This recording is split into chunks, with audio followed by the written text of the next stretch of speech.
Just dispersing within the last half hour here at City College, but you can see the police presence on campus here remains. That is a familiar sight all around the city as these protests have continued to grow and change forms at campuses at NYU, Columbia, Fordham, and here tonight, this as the Manhattan DA is currently going over evidence and processing some of the protesters arrested for crimes on campus.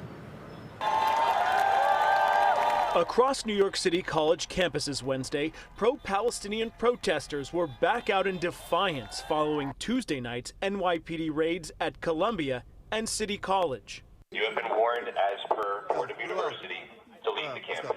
Cops were called to Fordham University's Lincoln Center campus after about a dozen students set up a camp in the lobby and refused to leave. The NYPD released 90 seconds of video showing them clearing it out and making arrests as protesters cheered outside.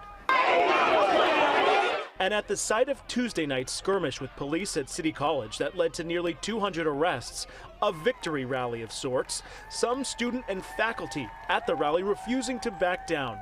CUNY said in a statement demonstrators broke into administrative buildings Tuesday and ransacked the property. Colleges need to set these very specific rules. You can't come on our campus. You can't interfere with students going back and forth to class. Brian Higgins is a lecturer at John Jay College of Criminal Justice, specializing in Homeland Security and emergency response. He says administrators of higher learning need guardrails to be put in place to prevent uprisings from outside influences. Colleges have been known to be places where terrorist organizations recruit.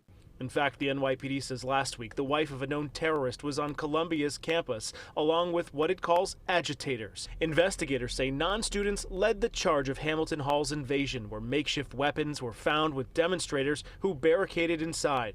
People that weren't from the school infiltrated the campus, who were causing problems for our students and radicalizing them and teaching them how to do things they wouldn't normally do. Donna Lieberman of the New York Civil Liberties Union says it's a delicate balance, but the fortress mentality has no place on campuses. So I think it's important for colleges to be actually models of not just like how you talk to each other, how you work on conflicts, but courage.